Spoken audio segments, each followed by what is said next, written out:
I'm Billy S, welcome back to the channel. Today we're making things official, as I rank my top 15 hardest boss fights in Soulsborne. Yes, I did a video similar to this last August, where I ranked the hardest singular bosses from each Soulsborne game.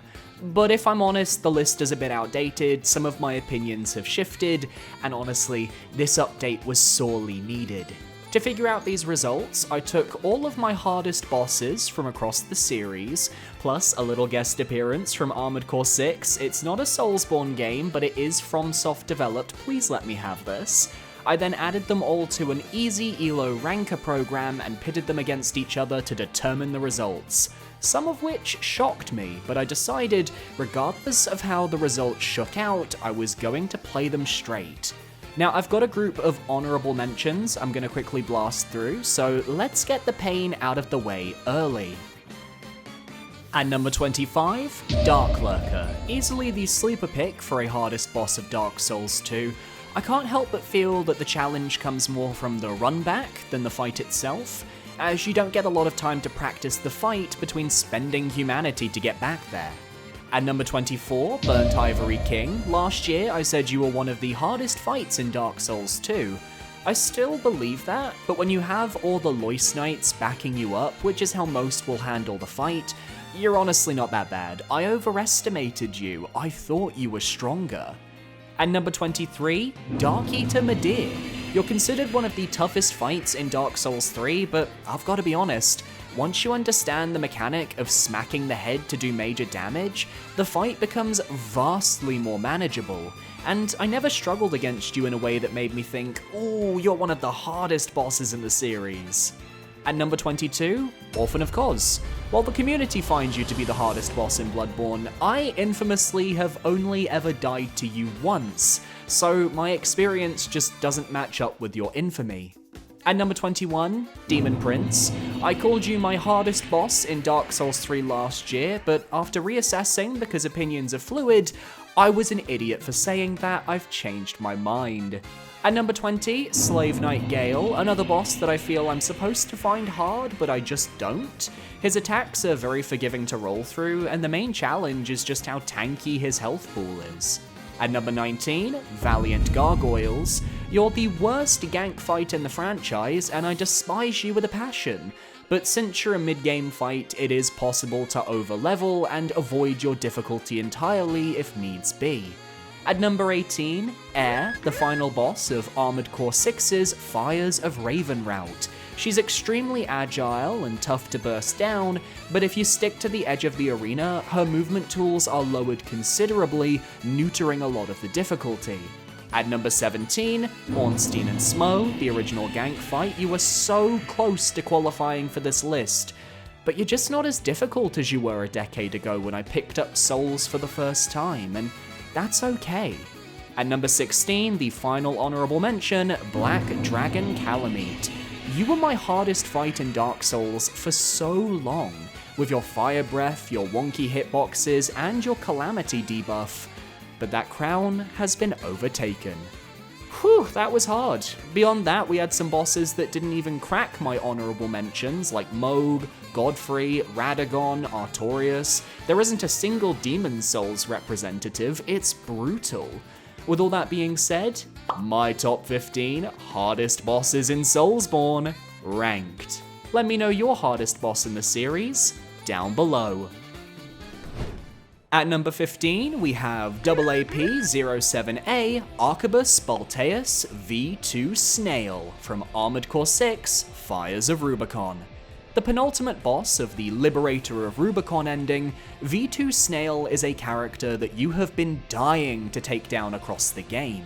His smug attitude and absolute apathy towards the other Vespers, combined with his delusions of grandeur regarding his standing in the Arquebus group, is more than enough to make the player want to destroy him. He battles you in a souped-up version of the Balteus, a machine we fought at the end of Chapter 1. With increased speed, there's not a lot of downtime between Snail's attacks, which means if you're looking to use a pulse gun to break down the Balteus' shield, you have to make sure you're not wasting ammo by firing right as he decides to fly to the other side of the arena. Unlike the first Volteus fight, which focused on missiles and flamethrowers to deal damage, Snail is packing a whole host of pulse and energy guns, an ammo type that can prove very frustrating to deal with due to their wide AoE-like spreads. That purple lightning can flood the screen fast, making it hard to tell what Snail is up to, potentially obscuring his next attacks. But you're at the end of the game. You can handle his pulse attacks and his energy beams, and with Rusty on comms giving you moral support, you'll eventually break his shield and get him down to half health. Here he does the equivalent of a Medea laser, going absolutely feral as he assault armors, then lets rip 2 gigantic purple energy lasers that tear through the environment. Dodging attacks in Armored Core 6 was way harder for me than in a regular Souls game, so it becomes more of a how can I survive and heal tank this attack moment instead. Once the move ends, you've seen all of Snail's tricks, and it's back to the usual rodeo of breaking that shield, chasing him down, and delivering the final shots to take away the last of his AP and win the fight. It's one of the most dynamic battles in the game, and unlike Aaviier, who didn't qualify for this list, Snail doesn't really have a way to cheese the fight. You can't halt his movement, and even when equipped with the right weapons to counter his build, you still have to use them effectively. Such a great boss, I'm really happy to see him barely qualify for this list. Go play Armored Core 6. I am Archibus.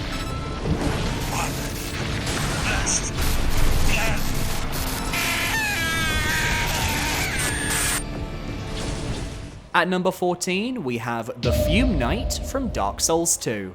Originally, this video was planned to be a top 10, but then we wouldn't have had any Dark Souls or Dark Souls 2 representatives, and I couldn't have that. Fume Knight is, on paper, the toughest fight in the game. His moves are slow, with slight delays that catch the player off guard, and your aim is to either shield or dodge through them with the right timings so you can punish Raim and chip away at his health. He does a lot of damage per hit, and many of his attacks, such as his greatsword sweep, rotate around him much further than you'd expect, so you could roll to his left or right to avoid the attack, only to get caught rolling into the very end of said attack's animation, which is a devious and brutal choice on the part of the developers, but I respect it. Now, due to Dark Souls 2's slow healing animation, Fume Knight consistently is able to punish players' Estus to a degree that's honestly impressive. And due to his high damage output in his enraged state halfway through the fight, it quickly becomes a battle of nerves. You can't just heal through attacks, you have to dodge and find the exact right moment to pop a Sunny D without dying. Then there are the idols of Nidalia outside the boss arena that you have to destroy with the smelter wedges, otherwise he'll consistently be able to heal throughout the fight.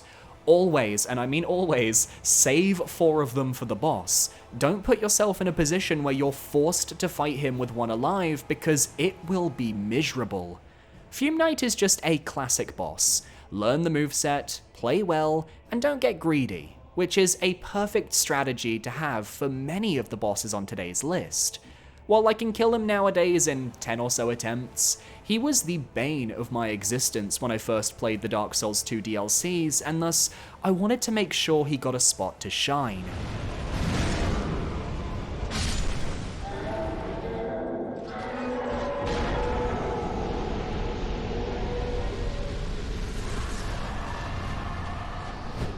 At number 13, we have the Crucible Knight duo from Elden Ring.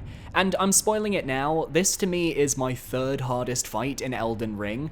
I don't need to tell you who the hardest is, we'll get to her later, and I'll keep the second a secret for now. But that means the Crucible Knight duo beat out the likes of Radahn, Mohg, Godfrey, and the Radagon Elden Beast pair to make it on this list. Because if I'm honest, I find most of Elden Ring's story bosses to be extremely well balanced. So I wanted to look into the field bosses to see if any of them were worthy of a hardest boss ranking. I almost picked the Bell-Bearing Hunter from Dragon Barrow, which technically killed me way more times than the Crucible Knight duo, But that was because he had buffed damage, it felt a little artificial. Meanwhile here, while the Crucible Knights are certainly tough customers with aggressive movesets that force you to learn in a trial-by-fire sort of way, as I fought them, I began picking up on strategies that would help me succeed. The unnamed Crucible Knight had a lot of easy-to-dodge specials whose timings weren't that complicated, and his attacks often left him at a distance from his companion, which allowed me to slowly whittle his health down. The difficulty comes from the fact that this fight can go on for a while, as you try to bait the right attacks and run away when both knights get too close. Ordovis uses the same moveset as the Stormhill Evergaol Crucible Knight, which meant I'd already had practice against him, so once I was able to slay the Silurian Tree Knight, I knew I had the 1v1 on lock. They feel insurmountable, but I acclimated to their movesets way quicker than I expected, and it made the fight feel more like a dance and less like a chore. Plus, I did it with no summons or status effects, which made me feel like a complete badass as a result. I recognize that for many players, this pair are going to be brutal, perhaps more so than many of Elden Ring's main bosses, and that's what I'm aiming for with this placement. Do you agree? Let me know down below.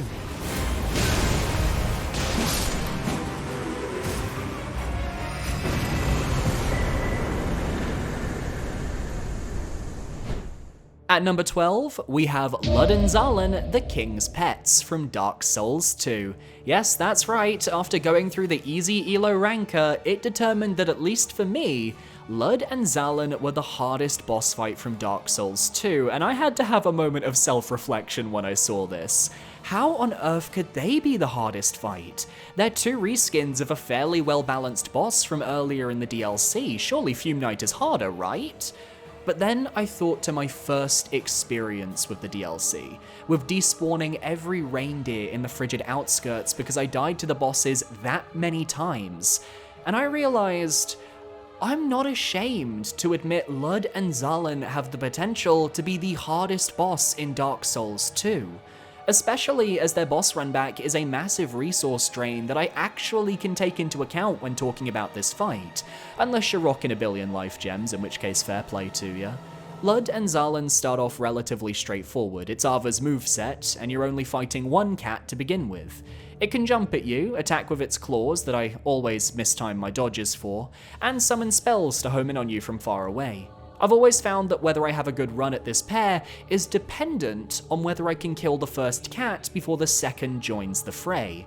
If I manage it, I can solely focus on a 1v1 against a more buffed opponent that can power up its attacks with darkness, and also heal itself at certain points in the fight, which can be brutal if you're down to your last vestiges of healing and you're struggling to land that final blow, only to watch that health bar start to rise.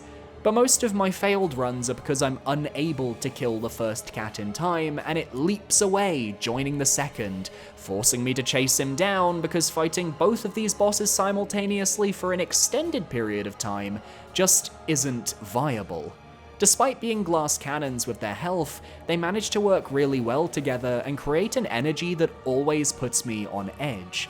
My immense hatred for their fight is only outmatched by their ability to beat my ass, and I think it's honestly one of the most iconic rivalries in gaming.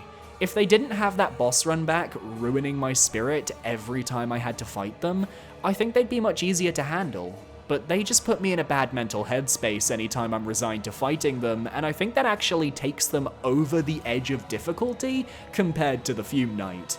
Crazy stuff.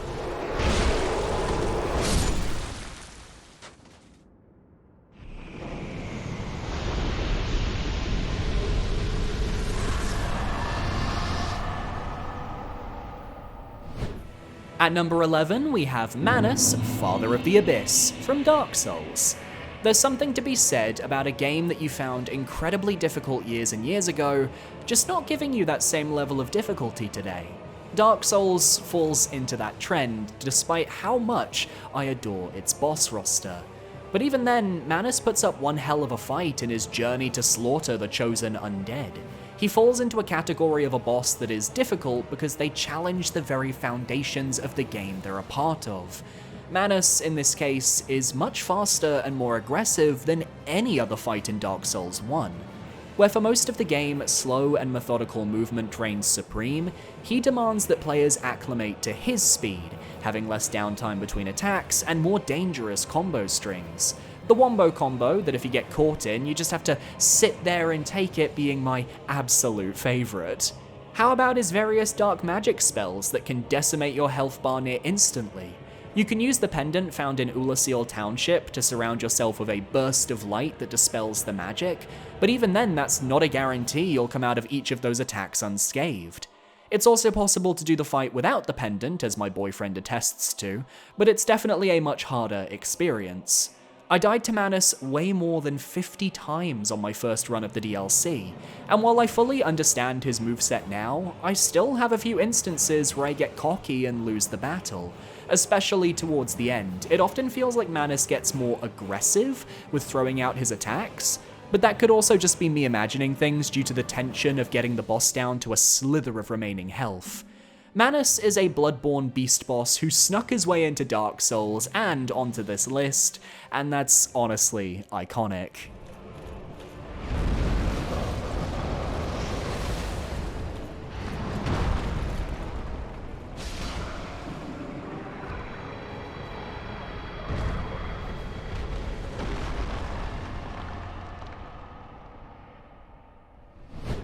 At number 10, we have the Defiled Amygdala from Bloodborne's Chalice Dungeons.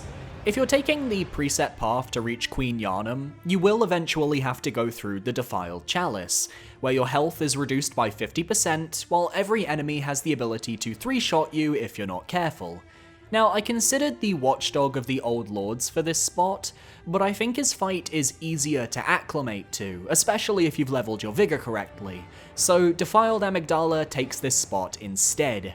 Unlike the base game variant where you can afford to take your time, you've got full health, and a massive arena to play around with, the Defiled Amygdala is faced in a small arena that forces you to constantly strafe around the boss to keep them in the center of the room, as otherwise you're going to get backed into a wall and royally screwed. It has a 3-hit combo that, if the first hit lands, will force you into a stagger that will get you killed guaranteed. You have to hit Amygdala's head to do the most damage, but she doesn't leave herself vulnerable for very long between attacks, and her head hangs just high enough off the ground that certain weapons won't be able to hit it. On top of that, once she starts using her galaxy slams, every attack becomes deadly, and each round against the boss can take 5 minutes or more since you're being forced to play it extremely safe. But even if you dodge the lasers, the swipes, the vomit, get the head hurt, the final third of the fight where she rips off her arms is just unfair if you don't know the trick. Because staying in front of her will get you killed as her range increases dramatically. You have to crawl under her and smack the legs or the dangly hands, and anytime she jumps, you have to roll towards where her tail was.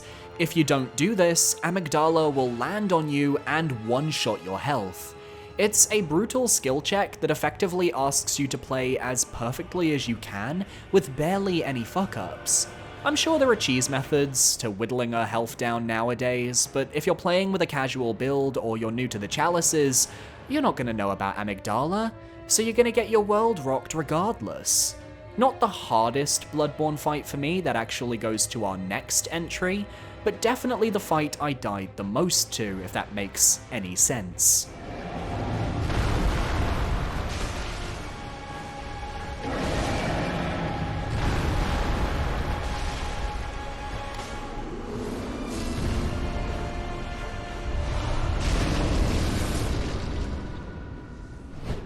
At number 9, we have Lawrence, the First Vicar from Bloodborne. A sleeper hit when you'd think Orphan or Ludwig would take this claim, but no. Lawrence always finds a way to tear down the strongest players when they least expect it, and you know what? Fair play to him. You look at him expecting a Cleric Beast 2.0 situation, and for the first half of the fight, that is technically what you're given. His slams and swipes certainly are reminiscent of that boss fight from so many moons ago, but every attack is wreathed in flames. What this means is you'll be taking a lot of fiery AoE damage with every slam, making it very easy to immediately lose all of your health. First phase Lawrence had me in a chokehold, which is funny because it's normally the other way around. Most of the community finds Lawrence at his hardest after his legs break apart, lava spewing everywhere as he resorts to crawling after the player with vengeance. He's got the ability to swim across the floor, slamming his claws down as many times as he wants to. It's a bullshit charge attack that will kill many players who don't know it's coming. And of course, the trail of lava he leaves makes the arena more dangerous, as a single touch from that forbidden orange goop will stagger your hunter into an animation that Lawrence will take full advantage of. He's got a lot of tricks that will hamper a traditional aggressive playstyle, and actively encourages the player to dodge backwards and make distance, something Bloodborne isn't inherently designed around, as it means you won't be making any use of the rally system to regain your health, especially when you compare Lawrence to any of the other DLC bosses who all promote getting in close, fishing for parries, the usual Bloodborne fare. I do think Lawrence is easier in his second phase once you've baited out the swimming attack, as every other move leads him wide open for easy damage. But you have to go through the first phase, which for me was the problem. I couldn't get the timing down for dodging through those flames, and he hits so hard that it's easy to get killed in a couple of hits before you even realize what happened. But if I'm honest, Lawrence represents the split between the first half of today's list and the second half, as now we're getting into the bosses that I feel are a big tier above.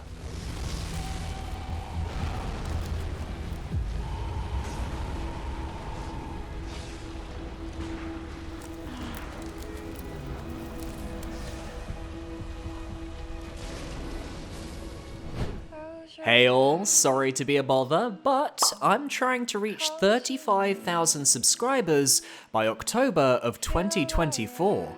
If, after finishing this video, you like what you see, consider parrying that subscribe button to stay up to date on all my future videos.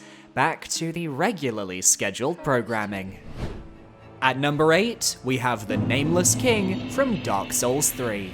Now perhaps it's a hot take to say I feel he's harder than Gale, and Midir, and the Twin Princes, but I can't deny that as the base game's super boss, he had me in his powerful grip for a very long time. Phase 1 against the King of the Storm isn't terribly difficult, as it doesn't have a large moveset, and the dodge timings for many of the attacks feel pretty tame. Plus, you can get a visceral on the dragon for major damage as long as you're hitting the head correctly, with the main danger being when the king decides to slam his lance down towards you. Now, the difficulty of course is his phase 2, where he absorbs the power of his fallen comrade and begins an assault of Gale Force electricity that has you learning one of the most in-depth movesets in the game. The main reason why Nameless was so good at killing people when Dark Souls 3 first launched was his penchant for delayed attacks. In fact, I feel he started the trend of attacks that are purposefully delayed in their animations to catch players off guard, and I'm not actually mad at it. It meant you had to really pay attention to every attack because your usual instincts for rolling just wouldn't cut it. He also has a host of electricity-based attacks, including one that slams into the ground before releasing devastating shockwaves you have to avoid, as well as a lightning strike that homes in on the player's location, and you have to learn the timing and dodge at just the right moment to avoid it. Combined with his fast movement, and you've got a boss that is incredibly difficult to keep up with, and whose damage can result in a quick defeat if you're not keeping up. He killed me more times than I care to admit on my first ever playthrough, and while I've learned his fights since then, he still has days where he catches me off guard. I especially love the ground shockwaves he uses, which often catch me as I'm trying to heal, much to my annoyance. Love a boss that knows just how to push my buttons. I struggled with him more than Gale, who has less delayed attacks in his moveset, and I'm at peace with that.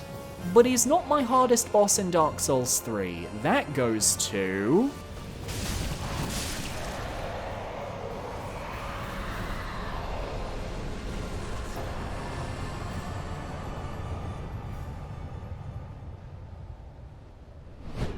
At number 7, we have Sister Frida from Dark Souls 3. I once tried to deny her of the spot of hardest boss of Dark Souls 3, but At the end of the day, I can't deny that the first true 3-phase boss fight has earned her spot on this list. She's not a sprint like some of the other bosses in the game, she's a marathon, one that asks you to learn every part of her kit to come out on top. Phase 1 is a tutorial as far as I'm concerned. It teaches you her basic moveset, as well as a special ability to vanish into thin air. The goal, of course, is to take her down as quickly as possible while taking as little damage as possible, so you can save up your healing for the second and third phase. I find most of her combos easy enough to dodge through, but if she gets remotely any momentum, I find the rhythm of the fight hard to reclaim, and suddenly I'm taking scythes to the face. And of course, you've got to get used to her invisibility, as that scythe grab is one of the most brutal to dodge moves in the series. I still haven't got it down. Phase 2 is a test of your crowd controlling, as Father Ariandel joins the fight, as this big, bulky behemoth who slams his cauldron down with the intent to smash you, while Fried hangs back taking pot shots with her ice trails, attempting to build up frostbite. I actually think this is the easiest phase if you've got a good weapon, as you can wail on Father Ariandel for a lot of damage, and as long as you stay behind him, there's not much he can do to counter you aside from spilling his sopa all over the floor to burn your feet. But you can also choose to go after Fried, as even when you approach her, she's less aggressive and will often try to escape you rather than fight you. She can heal Ariandel, which is frustrating, but you can generally catch her before the damage is done, and once you've got their movements figured out, which can take a few attempts, you'll slay the father.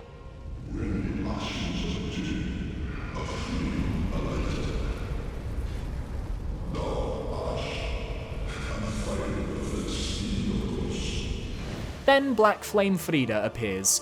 Quite frankly, I still have no idea how to do this phase of the fight without panic rolling. Her attacks are similar to her first phase, but souped up to 11 with big black flame AoEs, or her invisibility where now she'll jump into 3 different places, launching frostbite trails your way to screw you up. She can pull you in close with her scythe, sometimes following up with a brutal attack, but her poise is low enough that you can interrupt her moves and trade damage back and forth. It's a fight that always leaves me on low health and low Estus, but always gives me that sense of exhilaration that only the best and toughest soulsborne fights are able to give. I can't deny her a rightful spot on this list, but with that, we're saying goodbye to Dark Souls 3, and hello to Sekiro.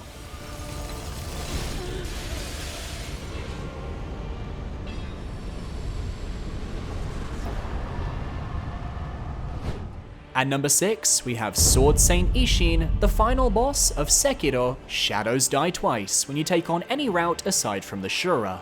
Like Sister Fried, he broke new ground when it came to boss phases, as technically, he's a 4-phase boss fight, because in order to battle him, you always have to go through Genichiro Way of Tomoe, who is extremely easy for this point in the game, but 1 or 2 bad dodges against his Dark Mortal draw attacks can leave you at a slight disadvantage once Isshin crawls out of his neck.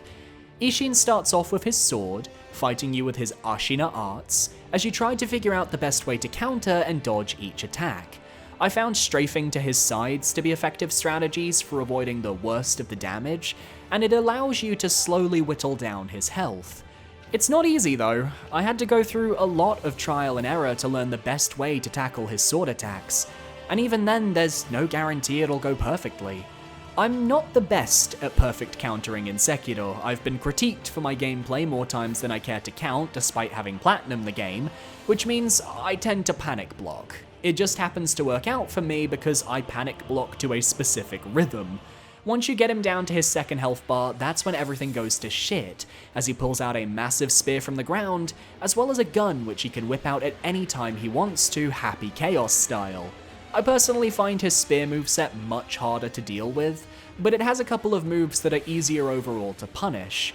If you can bait any Makiri counterable moves, you're in luck, but for me, it's more about keeping my distance and letting him come to me, making sure I'm on a side of the arena where we're on a flat plane, because the moment he has the high ground, he has the power. The final phase enhances his moveset with lightning strikes, which you can lightning reversal back at him for major damage. But once again, this fully depends on the part of the arena you're in. If you're not on the same level, your attack might miss, or you might not get enough height to actually perform the counter before hitting the ground. And with how much work it takes to get to this point, it's easy to let the adrenaline and tension overflow, causing you to make a mistake and forcing you to redo the fight from square one. He's easily the hardest final boss in the series, with maybe Elden Beast pre-patch being the only contender.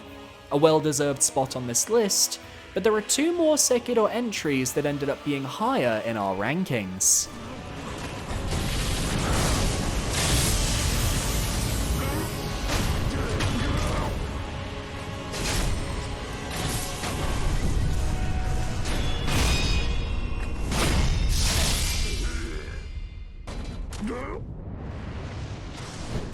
At number 5, we have Maliketh, the Black Blade, from Elden Ring. I'll start this entry by saying that of all the bosses in this top 15, Maliketh will likely be the most controversial, because some people find him very easy, like my boyfriend who nailed him on like his 4th try. Some people find him extremely hard though, like myself, who suffered against his moveset on my first playthrough for quite some time, and even now when I understand what the game wants from me, I never feel I'm fully in control during the battle. Maliketh starts off as the Beast Clergyman, whom you may have helped with the Deathroot quest during the game. That's the true difficulty, betraying a friend. In reality, I find his phase 1 extremely tough because of his mastery of the bestial incantations. I can't go 5 feet without feeling a beast claw up my ass or a stone of Garank getting lobbed down my throat. There are certain combos that can be punished, and it's possible to learn how all of his different incantations flow together, but it's a lot of work for the first half of a 2-phase boss fight. If you use the pillars to your advantage, you can give yourself some breathing room, and then you just gotta time your dodges to perfection. The real challenge is phase 2. Maliketh sheds his cloak, revealing the Black Blade, and now you have to deal with 2 brutal status effects. The first is the lowering of your maximum HP upon being hit by certain attacks. The second is the effect of Destined Death, which will slowly sap your HP if also hit by certain attacks. The good thing is that Maliketh's combo potential, while vast, only comprises of a small selection of moves. So it's less about, oh god, what's coming next, and more about, okay, he's using this move, let's dodge effectively and see if it's punishable. You can, of course, use the Blasphemous Claw from the Recusant event to parry Maliketh after certain moves, but even then you still have to rack up the damage after the stun yourself. The game gives you the tools to succeed, but your own skill is what finalizes a win. Unlike many other fights on this list, I don't have an element of confidence when I face Maliketh. I almost certainly know I'm going to die in the double digits while relearning his moveset. And that's okay, I love his flippy shit and the explosive cinematic nature of his attacks.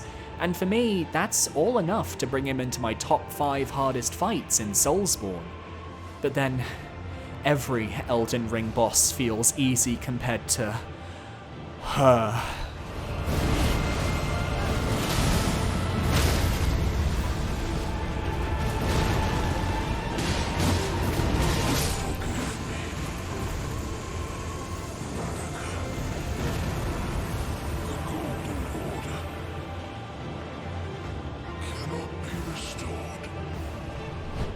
At number 4, we have the Demon of Hatred from Sekiro: Shadows Die Twice.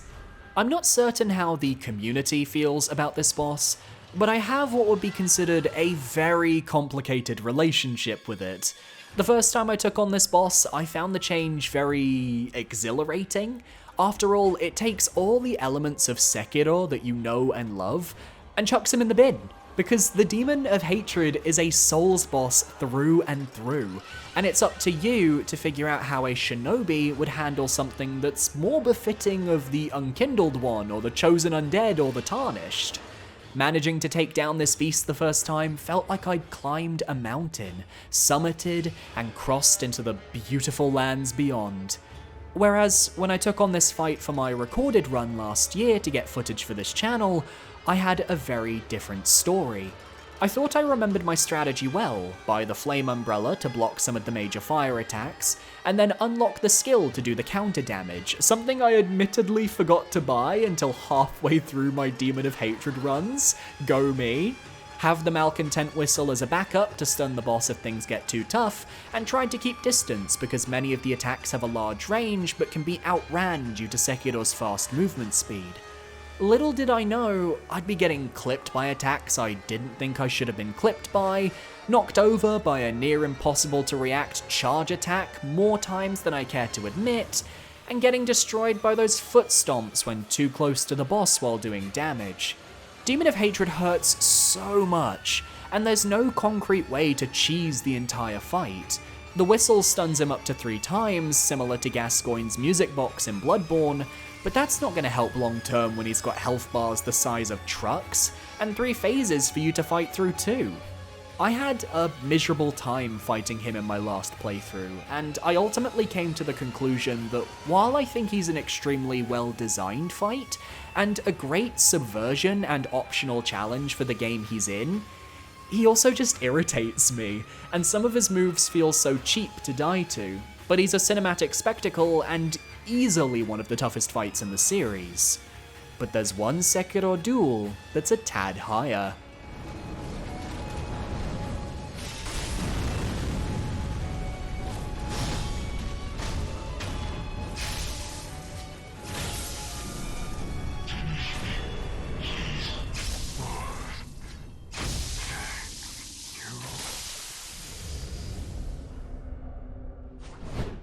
At number 3, we have Owlfather from Sekiro Shadows Die Twice.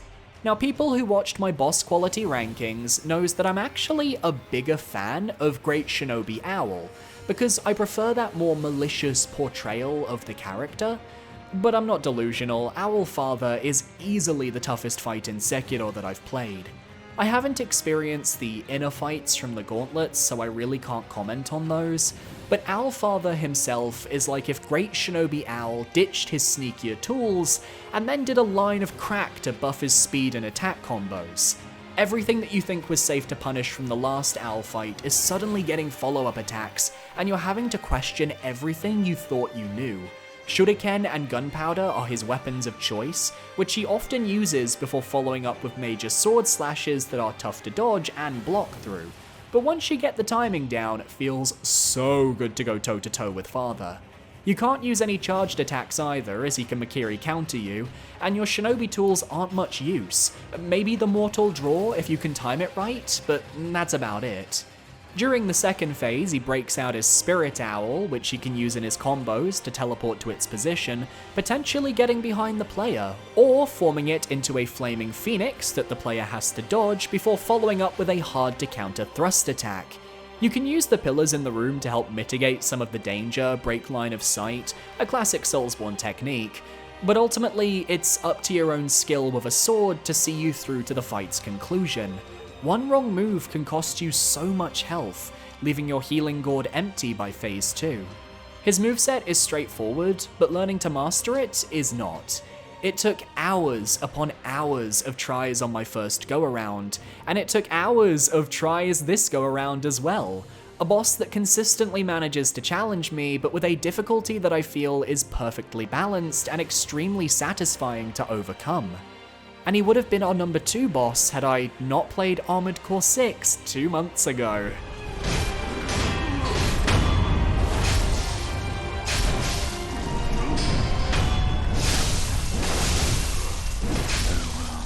Defeated by my own son.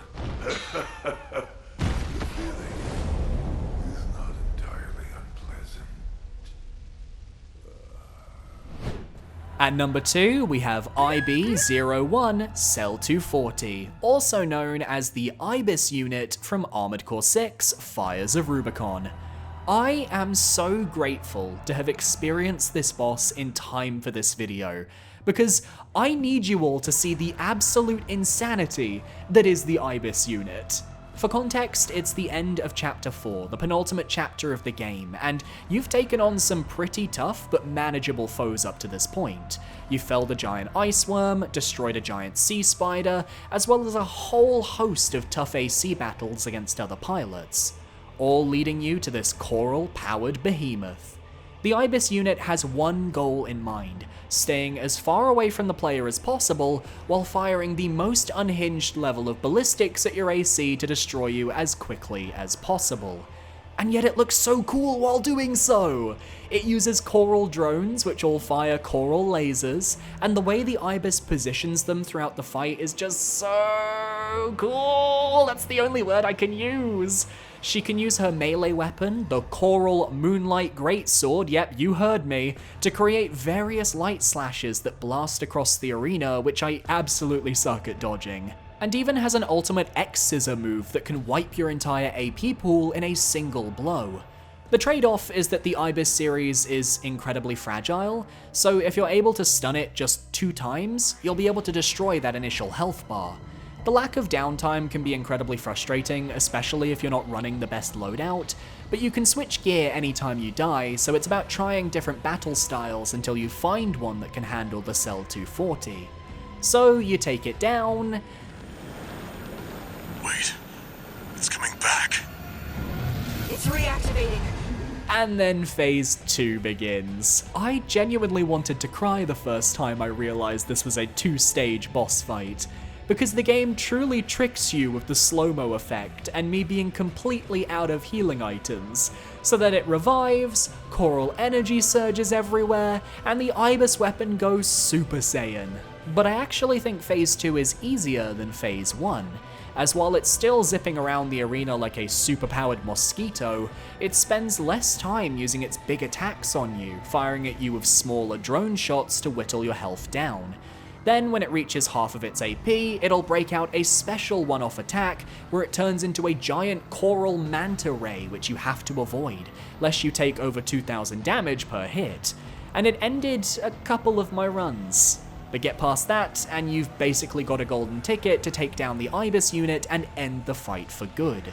This boss is so much harder than anything in the rest of the game, comes out of nowhere to kick your ass, and then makes you feel like a badass when you overcome it, training you up for some of the tougher endgame fights. Yet nothing ever comes close to its level of danger ever again. Anyway, one entry left, we know who it is, let's go and meet her, shall we?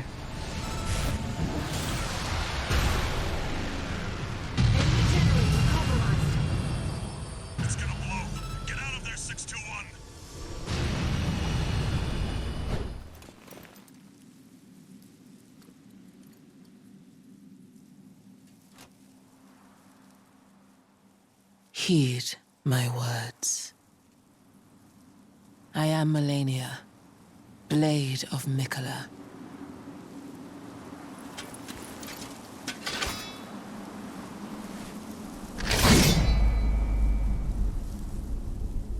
And I have never known defeat.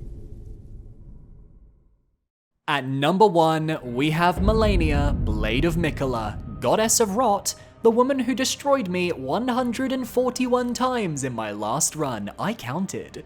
Who else was gonna come out on top? Malenia, from the moment she waterfowl danced into our lives, has become the living embodiment of a soulsborne superboss.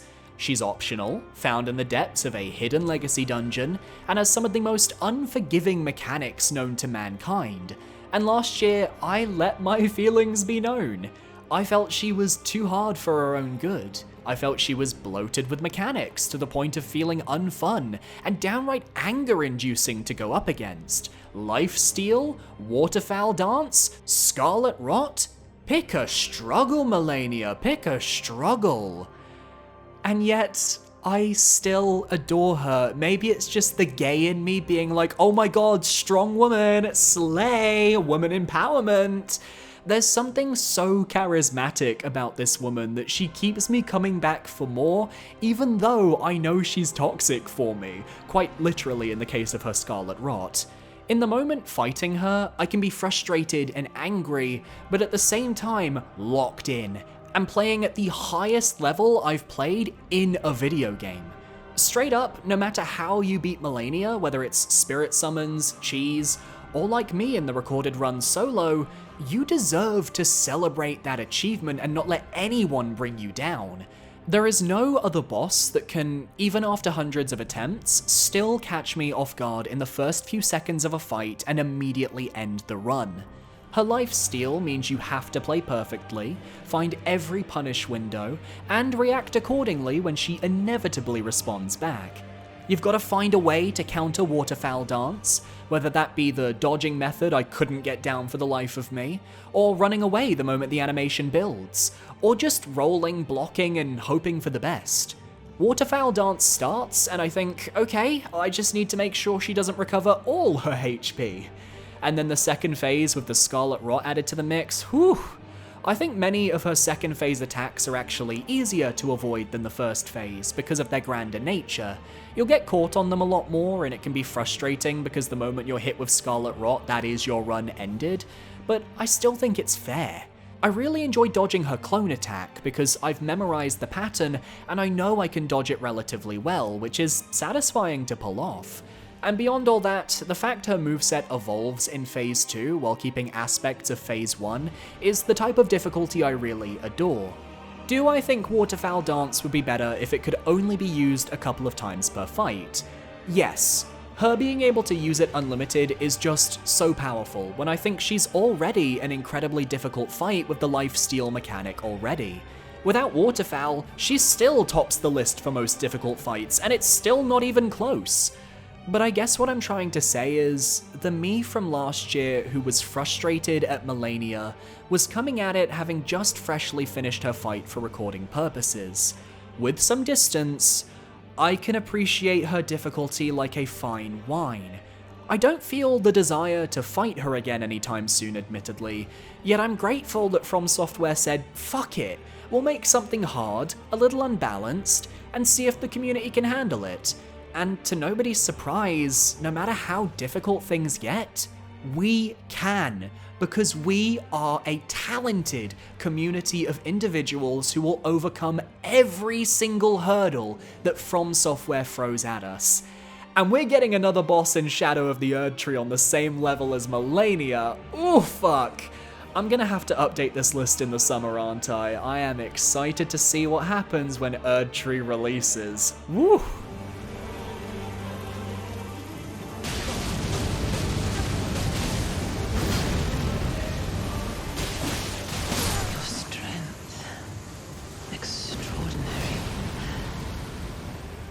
The mark of a true lord.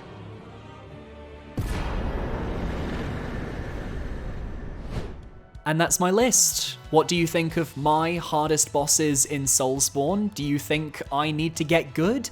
Or do you think that maybe there are some bosses that should be on this list that didn't quite make it in? Let me know down below, and be sure to parry that subscribe button so you can stay up to date on all my future videos. I think I'd like to do an easiest bosses list as well at some point, so stay tuned for that. My social links are on screen now. Feel free to follow where you feel comfortable. I recommend my Twitter, my Blue Sky, or my Discord. My Twitter is the best place to follow me though. That's my recommendation to you. A massive shout out to my YouTube channel members. It costs $4.99 a month and you get early access to my videos, as well as a shout out in the description and at the end of these videos. I have officially decided to axe my Patreon for the time being. I don't know if it will ever be brought back, but I just want to kind of consolidate everything onto YouTube. It's so much easier for me. So if you want to support my channel and you want to make sure that I can keep making these videos for you guys and covering new games and all that fun stuff, consider becoming a channel member. It seriously helps me out. Thank you so much to everyone that has supported me over the years, especially my patrons, as this will be the last video you get a shout out, because technically this video is coming out at the very end of April, and I'm gonna miss you guys. Thank you for all your support. I'll see you next time for another video. Adios.